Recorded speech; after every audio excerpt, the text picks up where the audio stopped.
नमस्कार, आप देख रहे हैं रिप्रेजेंट इंडिया न्यूज़ और मैं हूं मनीषा श्रीवास आपके साथ। मध्य भारत की सबसे बड़ी कृषि प्रदर्शनी एग्रोविजन का आयोजन 21 से 24 नवंबर 2025 तक किया जा रहा है।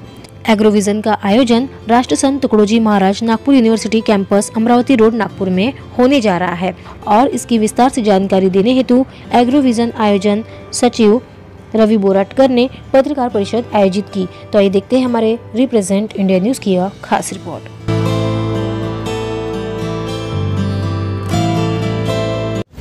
सोळावं ॲग्रोविजन हे 21 ते 24 नोव्हेंबर राष्ट्रसंत तुकडोजी महाराज नागपूर विद्यापीठ याच्या कॅम्पसमध्ये याच्या मैदानावरती होणार आहे। आणि यावर्षी आपला जो मुख्य फोकस आहे तो आपण टेक्नॉलॉजीवरती ठेवलेला आहे। याच्यामध्ये यावर्षी आपल्या ज्या कार्यशाळा आहेत त्याच्यामधून आपण एआयचा वापर करून उत्पादन कसं वाढवता येईल याच्याकरता विशेष भर देणार आहोत। आणि याकरता प्रामुख्याने आपण ज्या कार्यशाळा आहेत आपल्या त्याच्यामध्ये ऊसामध्ये त्याचा वापर करून ऊसाचं उत्पादन वाढ कशी जास्त करता येईल, त्यासोबतच संत्र्यामध्ये कशी त्याची म्हणजे संत्र्याची देखील उत्पादन आहे ते पर एकरी कसं वाढवता येईल याच्याबद्दल आपण इथे काही विशिष्ट दीर्घ कार्यशाळा घेणार आहोत। याशिवाय आपल्याकडे ज्या वेगवेगळ्या विषयांवरती आपण 40 कार्यशाळा घेणार आहोत। त्यामध्ये विदर्भातील जी प्रामुख्याने पिकं आहेत जसं कॉटन असेल, कापूस, तूर, सोयाबीन यावरती तर आहेतच। त्याशिवाय बाकी त्यांना पर्यायी पिकं म्हणून आपण जसं आलं, हळद किंवा तेलबिया यांच्यावरती देखील कार्यशाळा घेतो आहे। आपल्याकडे इथं त्यांना म्हणजे नैसर्गिक शेती कशी करावी, सेंद्रिय शेती कशी करावी यासोबतच त्यांनी ज्याला ॲग्रोकेमिकल्स म्हणतो म्हणजे इन्सेक्टिसाईड पेस्टिसाईडचा म्हणजे नियंत्रित वापर कसा करावा याबद्दल देखील आपण त्यांना मार्गदर्शन करणार आहोत। आणि शिवाय जे पूरक उद्योग आहेत म्हणजे त्याच्यात शेळी मेंढी पालन असेल आहे, मधमाशी पालन असेल आहे या विषयावरती देखील आपल्याकडे इथे कार्यशाळा आहे। आणि या कार्यशाळेतनं जी तज्ञमंडळी आहेत ती आपण पूर्ण देशभरातनं बोलवलेली आहेत। आणि सोबतच तिथे जे यशस्वी शेतकरी आहेत ज्यांनी या विषयात चांगलं काम केलेलं आहे त्यांना देखील आपण त्यांचे अनुभव कथन करायला इथे बोलवलेलं आहे। ज्यांची कथन होणार आहे त्यांचं जे आपण बोललात की शेतकऱ्यांचं जे व्याख्यान राहील त्यावर तुम्ही पुरस्कृत पण करणार आहे, तर असे किती मागच्या वर्षी केले आणि यावर्षी किती करणार? आपण दरवर्षी म्हणजे 5 ते 10 शेतकऱ्यांना पुरस्कृत करतो। याशिवाय या वेगवेगळ्या कार्यशाळांमध्ये जे चांगले लोक आहेत जसं दुधाचं असेल आहे किंवा FPOचं असेल आहे तर चांगले 10 FPO आहेत त्यांना आपण तिथे त्यांचा सत्कार करतो। संत्र्यामध्ये जे चांगले 5 लोकांनी चांगलं काम केलं त्यांचा तिथे आपण सत्कार करतो।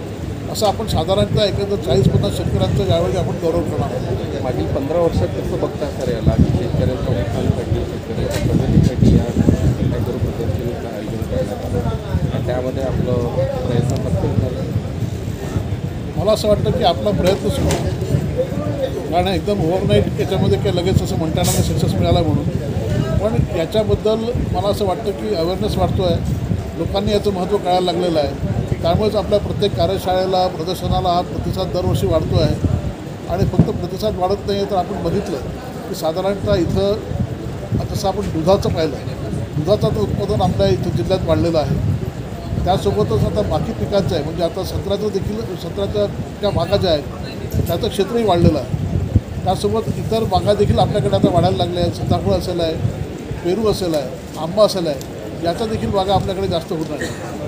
त्यामुळे याचा 100% म्हणजे याचा सकारात्मक परिणाम तर दिसतोच आहे, पण अजून आपल्याला बरंच काही अचीव करायचं आहे। म्हणजे आपण जर का देशातल्या काही भागातलं जिथे प्रगत शेती आहे किंवा आपण जर का देशाच्यात बघितलं, आंतरराष्ट्रीयच्यात बघितलं तर आपल्याला मला उत्पादन वाढीच्या दृष्टीने आपला दर्जा वाढवण्याच्या दृष्टीने बरंच काही करणं आवश्यक आहे। एक महत्त्वाची गोष्ट यावेळेस मेन्यू चेंज आहे, त्याबद्दल काय?